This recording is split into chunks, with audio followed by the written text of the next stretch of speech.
Hello boys and girls, it's Wayne Welshman again from sunny West Wales.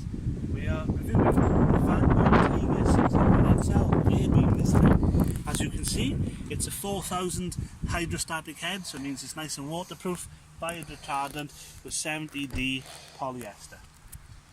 Right, let's go around the outside now and nice little look around. As you can see, it's a very roomy, clear, open tent with windows galore. There's enough fucking windows on here to put a glass house to shame.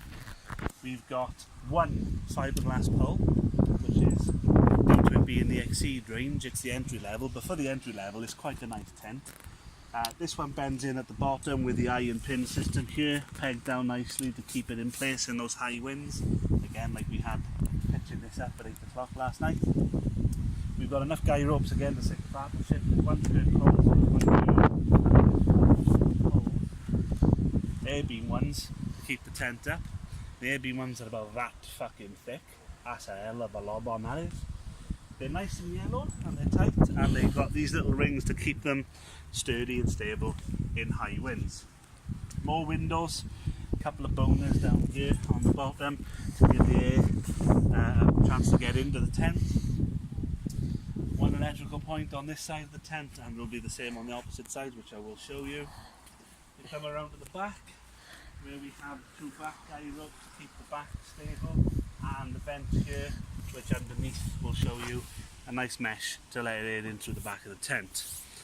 Going around, more of these hanging devices, but please don't try it at home. We've got a tension system for the main four corners of the tent, where you would peg it down with a V-shaped pegs and then stick it in the ground as hard as you can and pull it tight. The beams are pumped up via the air-speed system, which is a quick release valve that you would put your pump in, twist it and pump like a bitch until it's up to 7 psi. You can go to 6, but I'd recommend 7 in high winds. And there's, like I said, 4 of them. To deflate, you would press the button to put them in. Let's go inside. We're going through the side door. The negative point of this is the side doors don't have mesh, unfortunately. Being the Exceed range, they don't get included. The first part of this main area I'd want to point out are these. These are storm cables. They attach to the main part of the tent to keep it stable in high winds, to stop this from dipping down and flattening on the floor like a soppy bastard. We've got bedroom compartments at the back, 2 of them, one small single here and one bigger bedroom compartment which would normally have a separator in here via these clips in the top corner. We've taken it out because we have a big bed. They zip up right around with the pod, so we'll just zip this up for you now and give you an idea of what this looks like.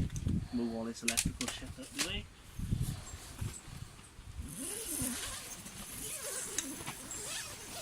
That zips right around like a fucking champ. Anyways, so it's all zipped up so you've got nice and private. But if you want to show your neighbours your tits, all you've got to do is pop on the inside and you can just open this little bit here and you can flash the bartender, flash the campsite owner, away we go. We've got more storm cables on this one as the back, as it's the middle section and we need to keep it strong, and a lovely little crocodile light clip. Keep your light going. It's 2.25 meters high, so as you can see I'm 6'2", and when my arm's up in the air it's still quite tall, lovely and roomy. The windows are clear, so you can flash any fucker you want in the middle of the night, or you can pretend to be shooting someone to put the shits at them if you want to do that as well. This area here is 4 meters 6 wide by 3 meters long, which is near enough the size of 2/3 of my living room in the house, which is absolutely fucking brilliant. And we have little hanging lantern posts here at the top. This is the main front door before we get into the outer awning, which will come with a mesh. This one does come with a mesh. The side ones don't come with a mesh, but this one does, so you can keep the pesky flies out from the front.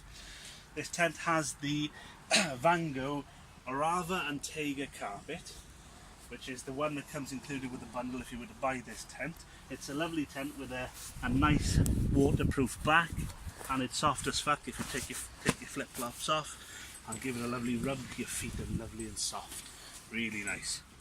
And a nice little pattern on as well. Looks like some kid that's just gone crazy with a fucking permanent marker on the bottom, but it's genuine, it's designed. Don't worry about it, no one's drawn on your carpet.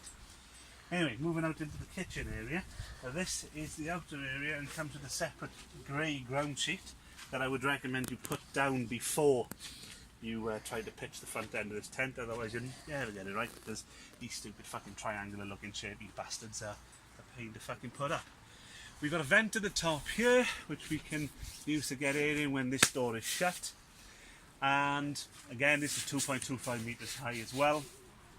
This is a nice 1.2 metre area from door to front, and it pitches in a triangular fashion on the inside. It is a fucking nightmare to pitch, but it's a lovely room to put your kitchen unit if you don't want to wash anything up, and your barbecue if you want to kill yourself with carbon monoxide.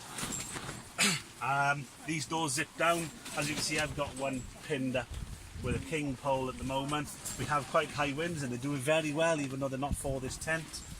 If you want king poles, you've got to buy your own, but they do zip down fully to keep it all enclosed.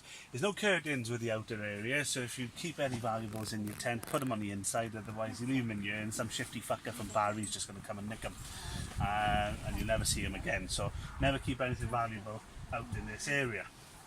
All in all, this tent is 7.5 metres long by 4.6 metres wide, 2.25 metres high in Vango green, which is quite nice. As I said, it's a 70D polyester material. It's not ripstop, but it's quite strong for 70D, and I like it. In the wind and bone dry in the pissing down rain, you won't get wet unless you're doing something else. That's all from me, folks. Ta-ta for now.